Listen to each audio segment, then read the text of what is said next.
Hello, authors. Welcome to Author Nation. I am Melody Owen, your host.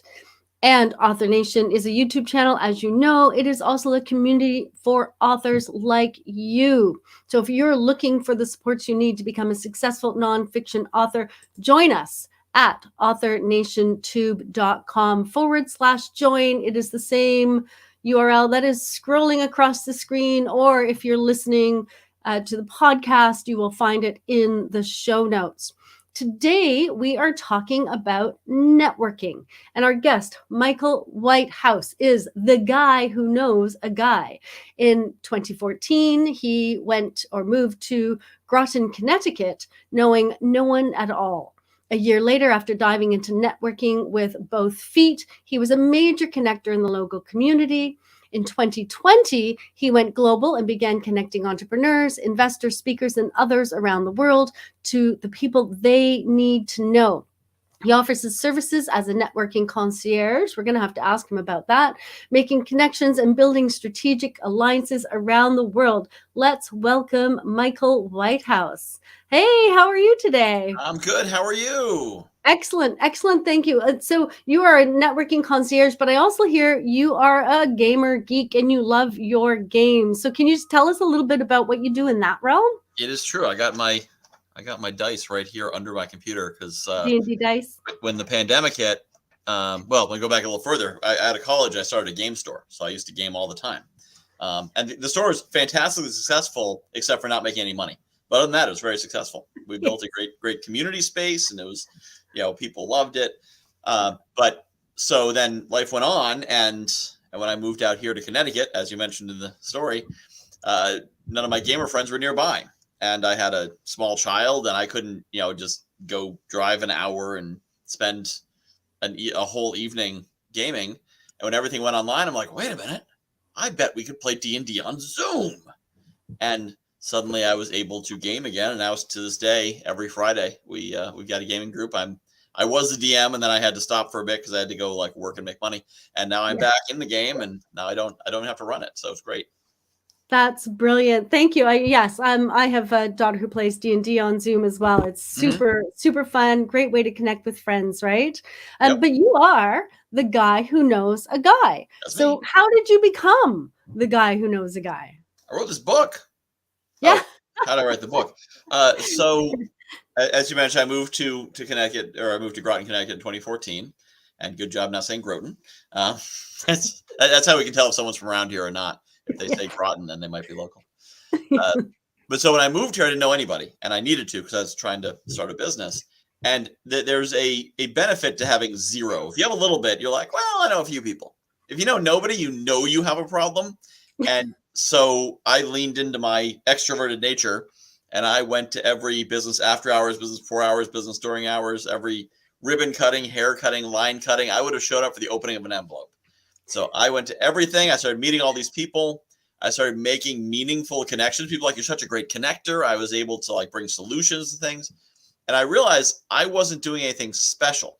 I was doing something completely replicable. And that's when I ended up writing the book, because I said, anyone can do what I'm doing. I'm not doing anything special. I'm just putting some energy into it. And at the time I was networking quite a bit, 1 or 2 networking events a week, but certainly not the amount of time I put into it now. So it was totally something someone could have done locally. And then flash forward the pandemic, when things went virtual. So Southeast Connecticut is not the commercial hub of anything. Southeast Connecticut isn't the commercial hub of Southeast Connecticut. So the big opportunities aren't here. People looking for big opportunities go to Boston, New York, at least Hartford or Providence. So once I went online and geography was no longer a factor, I started to meet these people who were doing really big things in business. People from introductions could be worth $10,000, $50,000, $100,000 from a single introduction. And that created that opportunity, which created the networking concierge, where I could introduce someone, they could make tens of thousands of dollars from it, and win-win for everyone. It's not like I'm just finding them a customer. It's like a joint venture opportunity, something like that. And so I realized, with the help of the advice of my friend Phil Palucha, that there are people out there who will pay for someone to make those introductions for them. And the real value is, it's not because I can't introduce you to Oprah or Gary Vee or Brad Pitt. I don't know the big famous people. But what I do have is I spend about 20, 30 hours a week meeting people, whether it's at events or doing one-to-ones or doing podcasts. I'm out there doing this stuff, and my clients don't have time for that. They've got like real jobs. They're coaching. They're mostly coaching. They're coaching. They're building joint ventures. They're doing specific things. They don't have time to just meet with 10, 20, 30 people to see where the opportunities are. So they pay me to take all those meetings, and what one way it's been described is I kiss all the frogs and introduce them to the princes. And to me, they're all princes, but they might not have princes for them. So I have clients who want to meet people who have giant email lists. I have clients who want to meet people who have no email lists and are just getting started. So anytime I meet someone, I've got someone I can connect them to. And what's really cool is I'm not just like a salesperson for a bunch of people. I'm a connector. I'm not selling anything. And almost every introduction I would make to one of my clients is not to buy something. It's to partner in some way. They've got some kind of solution, some kind of win-win situation. It's something that either they want, or it's a good joint venture, or it's something they're looking for. One of my clients offers a fairly unique marketing solution, which I guess is technically something you're buying. But almost everyone I mention it to says, "Ooh, I want to meet him." So it's, I'm not out here selling anything. I'm simply making connections that are win-win for everyone, which is a really cool space to be in, because everyone who meets me ends up better off because I introduce them to other people. It makes them better off. So it's a good life to have. Yeah, you said something really interesting. You said so many interesting things, but there's one thing that just keeps like haunting me, right? So that you just said, and it's, if I'd gone to Connecticut and I'd known a few people, that might have been, you didn't say it this way, but that might have been an excuse not to do more networking. But when you know no one, you knew you're in trouble. So a problem you don't realize you have as a networker is that you know a few people, but not enough people, and that you should do more about that. So I find that really interesting, because I think a lot of people live in that zone where, yeah, I know some people, but you need to know more people, right? You need to connect with more people and the right people. And that can be a real challenge. So thank you for saying that. You just gave so much great information on that. So what has, aside from, so you connect people to other people. So step back just a little bit before that. As a networker, before it was a business, what did networking bring you, your life, your business? I did a few things. One is every job I had before I finally gave up on jobs, I got through connections. So I've never had the experience of sending out resumes and like when someone tells me they've been job searching for 6 months, 9 months, 12 months, I can't understand it. Like I have no frame of reference for looking for a job for 12 months and not finding it. Because if I wanted a job, I would go to my network and I would get a job.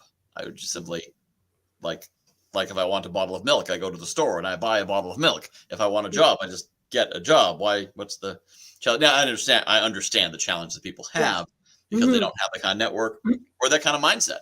They don't realize that the people who hire you, you can just get to know them and build that relationship. Also, another value is when I've needed to buy something. I generally know somebody. If I buy a car, I buy it for someone I know. When we bought our house, we knew almost everyone in the process. We knew the seller because my wife had a relationship with the seller from her work in property management.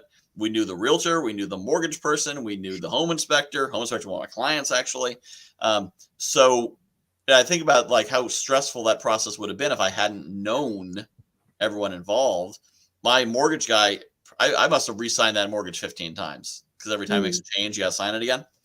And he just emailed me the DocuSign because this was November 2020. Things were nuts in the housing market. He just emailed me the DocuSign with that no explanation. Just, I need you to sign this. And because I knew him and trusted him, I'd be like, okay. And my wife would be like, so what are you signing? I'm like, I don't know. Mike sent it over. I'm signing it because there was that trust factor. I knew him. Yeah. But the biggest thing it did for me, of course, is in my business. The last business I had before the pandemic, I was a local magazine publisher.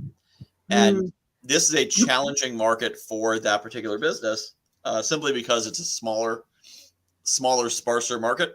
As I mentioned, the big ambitious, if you're trying to start a big home development company, you don't do it in Southeast Connecticut. You do it in Hartford, you do it in Providence. So we're in sort of a side market. The audience was there for clients, but they were a little tricky to find. But because I knew all the networking events, I know how to find these people, I could make those connections at those events. 75% of my business came from in-person networking, which is why I stopped doing it when the pandemic hit, because that was not, it didn't make sense to try to start that over and reinvent the wheel on that. Yeah. But yes, a lot of value there. Those are a lot of benefits. That's a lot of benefits coming from networking, right? And I think people watching will think, well, wait a minute, right? I know a few people and I don't have these benefits, right? So thank you. That's certainly food for thought. Let's turn our attention to the book for a little while. And if you want to learn more about Michael as we're talking about it, you can go to www.guywhoknowsaguy.com, and that will be in the show notes as well. So why did you decide to write a book? Because I wanted to be an author. At the time, I was working for a local printing company called Minuteman Press, and I had probably 10, 15 years of business experience. I started a business out of college. I'd run a number of events. I had all this, I'd studied informally, all kinds of things about marketing and whatnot. And I was a salesman for Minuteman. Actually, I wasn't even a salesman. I was a marketer. The marketer's a lead development person. My job wasn't even really selling, although I was commissioned like a salesman. It was not a well-structured job. Anyway, I was a marketer for a printing company. So nobody respected my skills, my experience. I'd be talking to them and I could help them build a marketing strategy. And they were just like, yeah, whatever, print me some flyers, brochures. Right. And well, this is dumb. I bet if I was an author, they'd think of me differently. And if nothing else, I could show up and I could say, hey, I just wanted to give you a copy of my book. And they'd be like, ooh, copy your book. And now in their mind, I just went from sales guy to author, right? Which is a higher level of esteem. Very few people I know in this, now where I am in the circles I travel in, having a book is like having a business card. Of course you have a book. Like you're a coach, of course you have a book, or you're writing one. But in the local community, when you're meeting contractors and attorneys and accountants and realtors, none of them wrote a book. If you wrote a book, you're an author. Yeah. And as I mentioned in the book, all it takes to write a book is to write a book, especially if you self-publish. And I actually say this book could contain the phrase, I'm a baked potato 10,000 times between two fancy covers. I'd still be an author. I'm not a best-selling author, but I'm an author of a book, which means I've had enough thoughts that I could compile them and make them that thick in paper. And I know some things because I made a book. There's a heuristic of what an author is. Now, ironically, I didn't finish the book before I got hired by a startup as a marketing manager with a better title and no longer needed the book for credibility. But I didn't end up finishing it anyway because I'd already finished writing it. So I got it over the finish line. And then a friend of mine said, you should make a website for your book, which is that one right there, guywhoknowsaguy.com, which originally is the book website.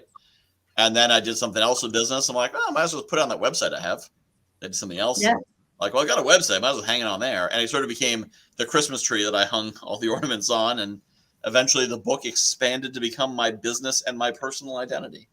That's brilliant. Yes, I love that.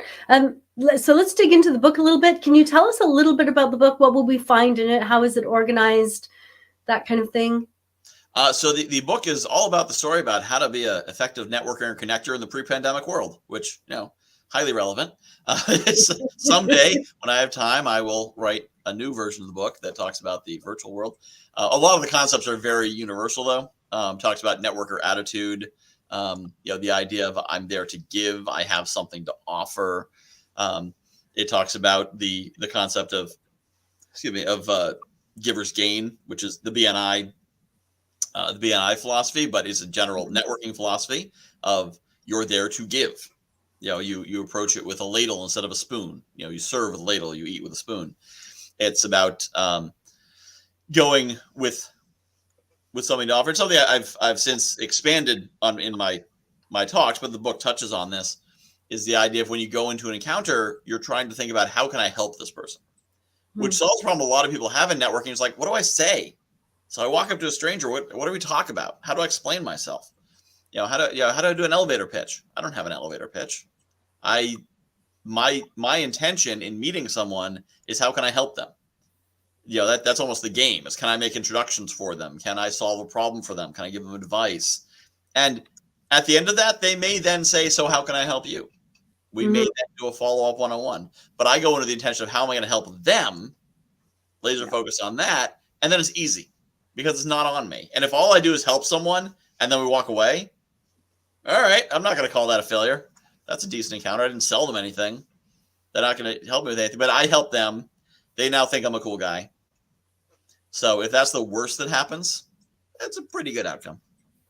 And I think that when you walk into the world with that idea and attitude and mindset, and you do help lots of people, those lots of people, when they meet people that you could help in other ways, in a paid way, they tend to come back around. I've had referrals from people who they signed up for a 30-minute discovery call. I gave them tons. What I do in my discovery calls, I give them tons of, I give. And then they've decided, they don't have the money right now, or, they have talked them out of writing a book because it's not the right thing for them at the moment. Fair. It's not always the right thing for everyone. And I certainly don't want to have clients who, it's not the right thing. But these people who actually have not signed up with me have sent me clients. And I find that really interesting, right? Yep. So if I'm reading your book, are ideas put up in chapters, or how? Yes, it's broken in chapters, and I didn't realize it'd be a quiz. I would have studied. But it's designed to be fun and approachable. Okay. I have been told by readers that there are multiple laugh out loud sections. Yes. Because I play around with there's a lot of stories in there, a lot of like quippy footnotes. Which is fine. I've tried to write other books and do the same thing with like using the footnotes as asides, and it just didn't come out the same way. So I cannot even reproduce the humor that is in this book. It is a lifetime thing, which is the next one. My advice for you, Michael, is don't try to reproduce the humor, because that's where you get stuck. I find, like, my first book was this. I'm trying to reproduce it. It's like, stop doing that. Make each book its own thing. And if humor comes out, it comes out. It may be a different book. Yep. Who knows, right? Yeah. Yes. Anyway. I definitely learned that. It's like, I'm in a very different place than I was in 2017, 2016 when I wrote the book in the first place. Because also, when I wrote the book, looking back, and I think, once I say this, if you read this after I say this, you might pick up on some of it. I was definitely in a place of trying to justify my presence. I knew I had value to offer in terms of connections and whatnot, but it wasn't obvious. Right. It was, so every time I met with someone, I wanted to make an introduction for them so they weren't wasting their time. And I think part of it was also just feeling insecure, guilty at being a salesman. Yes. So, when you're a salesman, because I wasn't selling my stuff. So like when you have a call with someone, or when I have a discovery call with someone, they come out with a load of value, whether they buy or not. When I'm selling magazine ads, I'm selling printing. If they don't buy anything, we just waste our time. Like that. Right. What much as we try to be like, oh, it's great talking to you, that was a waste of 30 minutes of both our lives that we're never getting back. No value was created in that 30 minutes. So if I could at least make an introduction for someone, then some value was created in that time. So it was almost to compensate for that. And I sort of carried that habit, not quite insecurity, but the habit into the pandemic era as my network got better and better and better, until I finally hit the point where I needed to throttle it back, because I knew a lot of really great people, and I would be going on a call and I'd be making 7 introductions on each call. And I'm actually kind of in that space now. I keep the spreadsheet of all the introductions I have to make, and I've got like 50 pending introductions. It's like a 3-minute email for each one, but 50 times 3 minutes adds up. Yes. So and now I'm at the point where I know plenty of people that one introduction to the right person for the right person could be worth a lot, and I can do that pretty reliably. So I don't need to justify that anymore. But at the time when I was writing the book, I was this guy who, from the outside, I looked like a shiftless wanderer who was wandering from job to job. You know, I sold cars. I sold cars at a different dealership. I sold printing. I sold for the magazine. I worked for the startup. And this is between 2014 and 2020. All those jobs. So I think part of in the book, I was trying to show the value. And so I'm like, hey, it's got to be funny, and it's got to be entertaining, and it's got to present all this value. And you know, I knew it wasn't a published book; it was self-published, which in this area, that's still, you know, one of the best. Most people I know haven't written a book around here, but it so I was really trying to make it something really entertaining and really different, because there's lots of books on networking, but most are fairly dry. You know, people don't tend to be like, oh, I read this book on networking. It was hilarious. The stories were amazing. They're like, I read a book on networking. It was very educational, and I think it will help me at my next event. So I was really going for something to be fun and funny. And I think I got at least one sale for the magazine because it was funny. Right. Because I gave the book. So I was giving the book out as a raffle at Chamber of Commerce events. And I gave it to someone who was reading it at the breakfast table and laughing, and her husband, who doesn't do a lot of reading, he's like, what's so funny? You're reading a networking book. What are you laughing about? She's like, oh, you gotta read this. So he read it. He thought it was great. He then decided to meet and ended up buying a sponsorship. So nice. Nice. So it led to a few connections like that. Yeah, no, that's awesome. All right, so if you know, I walked into a bookstore and I saw your book on the shelf with all the other networking books, and I'm like picking it up and flipping through, you know, how I pick my books is like, what is the promise here, right? What's in it for me, the reader? So what would you say the promise is if I read your book? I'd say the promise is, whether or not this book presents it when it's on a shelf, I don't know, but the promise of the book is that in a relatively short form, you will learn a digest of what it takes to be an effective networker. Because I realized I was networking movers and shakers to other movers and shakers, partly because they had networks, not big ones, but they had networks. They didn't bother to meet more people. And so I was able to connect, you know, the mayor to the owner of this company over here, 2 towns over, that they really should have known each other because they played at the same level, but they're 2 towns apart. So they never connected. And I wasn't doing anything magical or special. I was doing something totally reproducible. So what the book does is, in 76 pages, it teaches you how to do everything I did, going from guy who knows no guys to guy who knows a guy. Yeah, brilliant. All right. And so I'm curious about whether you've been more interested in selling the book, or whether you know, as a networker, right? This is the question, because people say, like, people go out and they want to sell the book. And so do you sell your book, or is it something you give as part of networking? Tell us a little bit about that strategy. So the book is available for sale, and I have sold at least 85 copies since 2017. And from the book, I estimate I've made, I think, something like $40,000-$50,000. So I just sell it for $500 a copy, and that's how it works. Now, that is not how it works at all. So I do sell it. It's on Amazon, and some people buy it because the only way you're going to get the print copy version is to pay for it, or for me to hand it to you. Yes. So but I do, when I go to chamber events, or at least what I used to pre-pandemic, I would put it in the raffle, because putting something in the chamber raffle is great, because then they say your name on the microphone, and they get the person who wins the book, and you can walk over and be like, would you like me to sign it for you? And now you can talk to them, and it's kind of cool. And everyone gets to know you wrote a book. But no, the book was never designed to be a money-making tool on its own.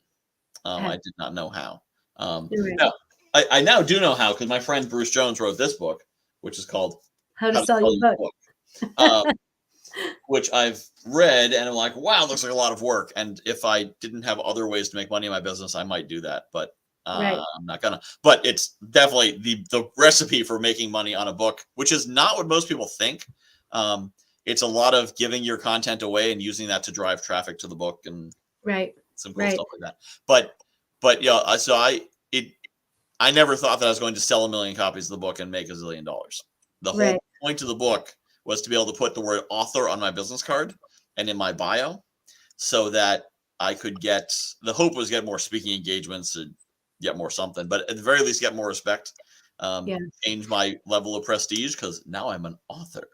Right. And So you said that, and I noticed your wording. You said if you want a physical copy of the book, you can buy it off of Amazon, or I have to hand it to you. Physical copy. So what if I want a digital copy? well, if you want a digital copy, you could go to guywhoknowsaguy.com. And Okay. you could put your email address in the little box at the top there, Yeah. and then you would get the ebook. But Yeah. so I have discovered something about ebooks. Hmm. I have gotten many ebooks. Do you know how many ebooks I've read in my life? 0. I have finished 0 ebooks. Hmm. But I like reading out loud, and I like talking a lot. Yeah. And I realized I could read my book out loud into a microphone, and then I would have an audiobook. Hmm. So I recorded an audiobook MP3 of my book. And if you put your email address into guywhoknowsaguy.com right up there at the top, in addition to the ebook that nobody ever reads, you will also get the audiobook that Cool. everyone loves to listen to. Yes. Except me. I actually don't listen to audiobooks. Oh, I can't. I for some reason I can listen to podcasts. I love podcasts, but as soon as we go past 45 minutes or an hour on a podcast on a book, I get and then I'll listen to it and I might fall asleep, or I'll daydream and I'll get lost, and then I can't figure out where I am in the audiobook, and then I get frustrated and I stop listening to the audiobook. So I've just decided I don't listen to audiobooks. So I'm going to get your ebook, but there for you go. everyone else who loves audiobooks, go get the audiobook. Yes. All right. Let's talk about authors and networking. So I'm this brand new author, and I've written this brand new book, and I really wanted to help my business. And we're not really going to events, and I'd like to work globally anyways. What do I do first? Well, I think it's an effective strategy to put a form at the top of your website that people can put their email address in and give your book away. But that's just me, because books make great lead magnets because people want them. And if you like reading and have a pretty good radio voice, turning your book into an audiobook is really easy. I use a piece of software called Audacity, which is free. Yeah. By the way, if you do that, you record every chapter as a separate segment, because when you put it on Audible, which is a bit of a wrestling match, I haven't done it yet, but when you put it on Audible, they want every chapter to be a separate file, and check what they need, check the rules before you record it, because there's nothing worse than recording the whole thing than being like, oh, it's the wrong format. Right. I need to record it again.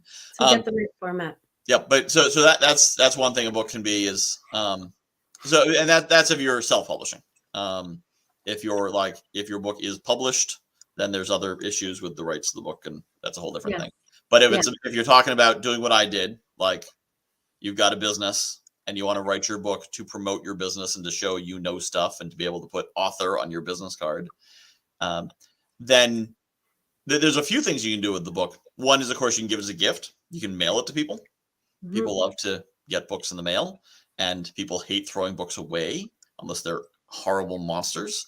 But normal people, you give them a book, at the very least, they'll put it in a drawer somewhere. Like, you can't who throws away a book? Honestly, what kind of person does that?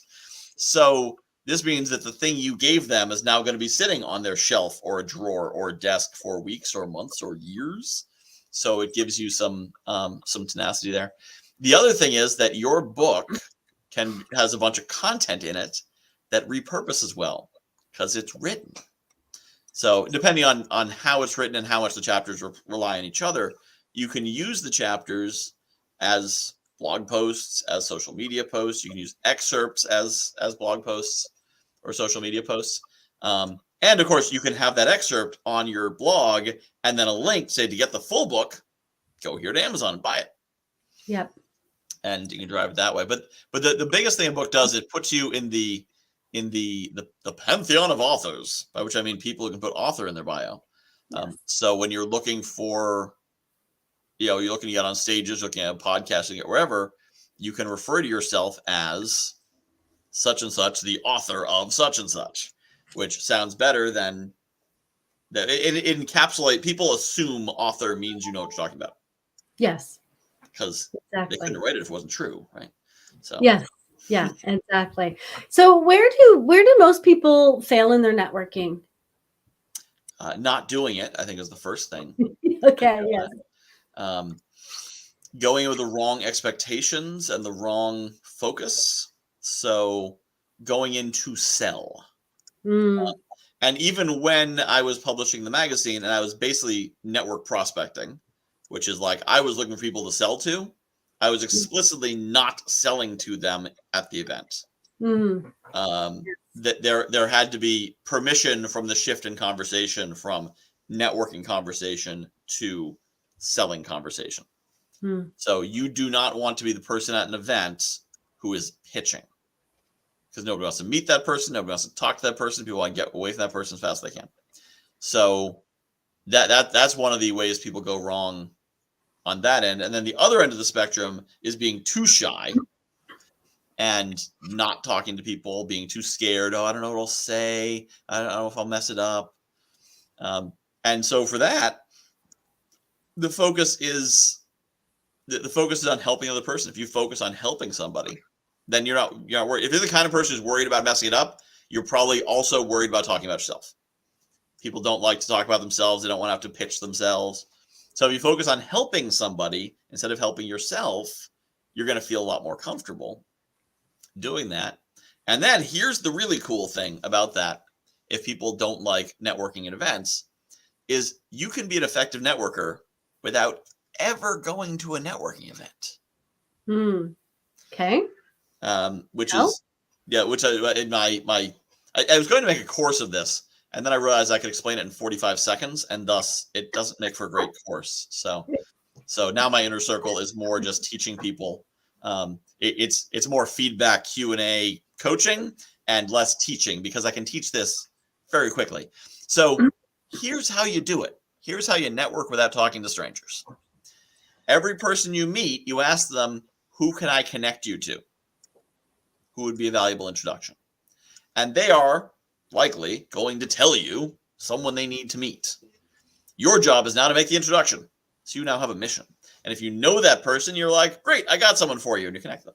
And if you don't know that person, then you go to your network and you say, hey, do you know a roofer? Do you know a roofer? Do you know a roofer? Do you know a roofer? Until you find one. And then you say, great, could you introduce me to them? Because I have someone who's looking for one. I'd like to meet your guy and see if he's someone I want to recommend. Now your network is one person bigger. Beyond that, you can also do the 2-person networking event, which is where you meet with someone and you hit it off and you have some good rapport going, and you feel like you know people they could benefit from and they know people you could benefit from. And you say, tell you what, let's do a 2-person networking event. I'll connect you to 2, 5, 7, whatever number you want of people, and you connect me to the same number of people. And the first time I did this, it blew me away because we made 7 introductions each. When I go to an average after hours event, if I don't know a lot of people there, I'll meet about 7 people, given the amount of time available. So this was over Facebook Messenger. I made as many connections as I make going to an event and spending an hour and a half, 2 hours in a room with people. Now, I love going to the events because I'm an extrovert and I think it's super fun. But if you don't think it's super fun, like apparently 80% of people, then instead of going to the events, although it gets more fun when you're not worried about pitching yourself and you're thinking more about helping people. Instead of going to the events, or in addition to going to the events, you can focus on the one-to-ones, focus on those direct connections, direct introductions. Because remember, the point of those events is not to talk to someone in the room. It's to set up a virtual coffee or a live coffee or some kind of follow-up meeting afterwards. If you're not doing follow-up meetings, you're not networking. You're just hanging out at a party, which is cool. You want to hang out at a party? Go hang out at a party. That's great. But if you want to do business, you got to do follow-up meetings. So I guess that'd be another answer to your question. What people do wrong is they don't follow up. They just meet at the events and then think they're networking. Right. Right. So this is what I'm hearing. I'm going to just let's see if we can list some do's and don'ts. Just like kind of package it nicely. Do go to networking events with the intention of helping other people. Mm-hmm. Do go to networking events with the idea of of introducing the people you meet to the people they need to know. Yep. Do go networking or go to events with the idea of setting up meetings after the fact. Mm-hmm. Can you add some more to do's? No, not don'ts yet, but do's. What are the other do's? Do offer to help people you meet make connections. Right. Is there one more, or is that good? There's probably many more. But that's all I can think of. Or that's fine. Yeah. Well, that's all I can think of now in the do's. Yeah, well, I think those were the do's that you actually mentioned when you were speaking, and I'm sure I know there are hundreds of do's. Let's not do them all. Let's just the ones book full of them. Yes, exactly. So the don'ts. Don't set up an after networking meetup to sell. Right? Don't unless they want to. Sometimes you meet someone, they'll be like, "Oh, you help authors write their book? Oh yeah, we need to meet. I need to talk to you." Yes. Then they give you permission. They know what they're getting into. Don't be like, "Oh, I want to do a 1-to-1. Let's just meet and get to know each other." Yes. So, what do you have for insurance coverage? Yes. You have no idea how many times people have done that to me, and I just and honestly, the longer I'm in business, the less patience I have for it. To be perfectly honest with you, it's like, look, I'm not looking for insurance. You've now, I've just come, I've met you. Now we're just wasting time, right? Like, why would you do that to me, right? Mm-hmm. But let me just no, don't. Here's the trick: they don't leave there without committing to write a book. Yeah, exactly. You're going to teach them how. Exactly. So don't pitch. Don't make meetings to pitch later. Mm-hmm. I know there's more. There was another one in there that I wanted to. Feel free to jump in, but there was another one I wanted to say. Don't pitch. Oh, don't be too shy to ask how you can help people. Yep. Those are the three don'ts that I heard. Is there? Yep. Should we add anything to that, or are we good? I'd also, I guess, it'd be a do. Do know what you're looking for. Because some people are going to ask you, "What are you looking for?" I did a podcast recently. I think it's called "The Genie You Don't Know," which is that. Like there's networkers all over who could connect you to exactly who you need to meet. Yeah. But you got to know who. Like if somebody were to call me up and be like, "Hey, we met at an event 6 months ago," and I'm like, "I don't remember you, but what's up?" They're like, "I really need to find a such and such." I'd be like, "Oh, I got one. Yeah, sure. Let me connect you." It's no big deal to make one introduction for somebody. Absolutely. But they have to know what they want. Yes. So do know what you want and don't be afraid to ask for it. Yes. If they're not polite enough to say, "Who can I introduce you to?" Don't be afraid to say, "By the way, do you know a good roofer in town? Because I need to get my roof fixed." I remember a long time ago when I was very early, I was much younger, very early on in my business. I wanted to network and I went to like a chamber type meeting, and I was there and I was just, generally talking to people. I wasn't selling, but I wasn't also asking what they wanted. I was just trying to get my feet wet. Mm-hmm. And I remember one guy was like, "What do you really want?" I just remember thinking, what? He really shook me, right? It's like, what do you really want? And my answer was, I just want to figure out what's going on. But I didn't want to say that. And so I kind of think I remember stuttering over my words and then leaving going, I'm never networking again. I network now and I'm a lot more confident, but it takes time. Okay, mm-hmm. Mike, I have to say, I love your story because you were kind of working through a number of jobs. You wrote a book. This book gave you an opportunity. You started, using what was in the book to kind of connect people. And then it grew into a business where people pay you to connect other people. So what I love this, and I, to the authors out there, listen to that. I have some knowledge. I wrote a book. I used it to build something, and I'm building. So Michael, my next question is, what are you building next? I know you must be building something.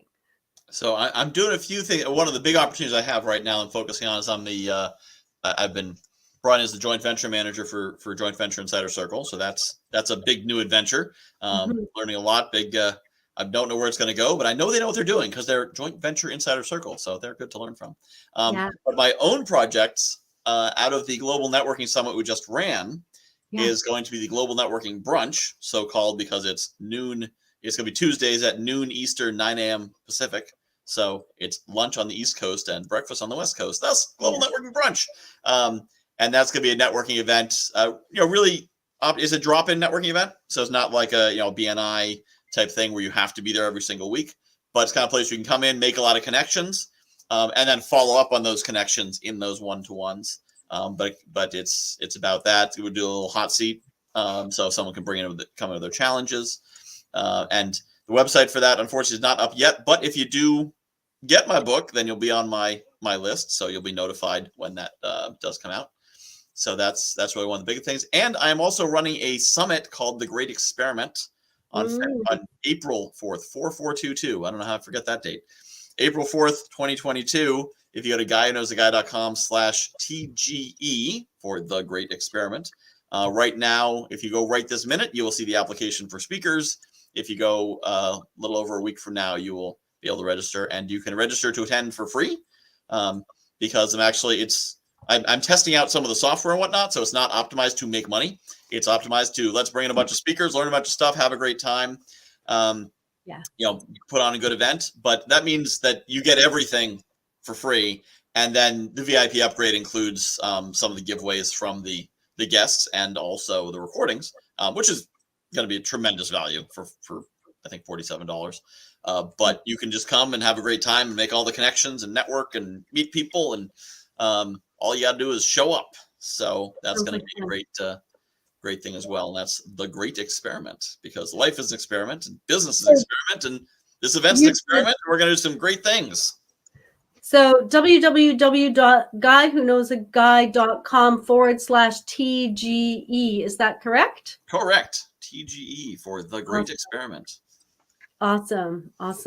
And we have a comment from Lise Parton. She says, I'm learning to get creative now for networking because I left the big city, a networking heaven, to a small town, a writer's heaven, but where things are quite limited for events and people I know. Yeah, that's something that you did that, didn't you? You moved to a smaller town. Well, I never actually lived in the big city. Oh, okay. So I never had the benefit. I often thought, like, if I lived in New York or Boston or something like that, I would be much wealthier because I'd be in a better community. But the challenge is that you can network and meet a lot of people in an area like where I am and not realize that, like, the people you need to meet aren't there because you're meeting so many people and you're doing so much activity, but you're not actually making the important connections, which, thanks to the online networking, now we can network with whoever we need to meet, and it's so much more accessible. And in the old days, so JVIC just ran an event called Collaborate, and they previously, and they still do, they run an event called JVX, which is the JV Experience, which is a live in-person event in Orange County, California. Well, if I want to get to Orange County, California, I got to get on a plane. So even if I get a ticket, I've still got to get on a plane. I still got to get a hotel. And it's in person, which is awesome. And I'm totally looking forward to it. But if you're early in your business and you've got like 3 nickels to rub together, you can't buy a plane ticket to fly out to California. And some of these other events that are more exclusive might have $1,000, $2,000 tickets for the event, plus the plane ticket, plus the hotel, plus it's on an island or whatever. Yeah. Well, a lot of these things, when they went online, they democratized. Because the model's different. It's no longer $2,000 tickets. Now it's let's bring everyone in, see what happens.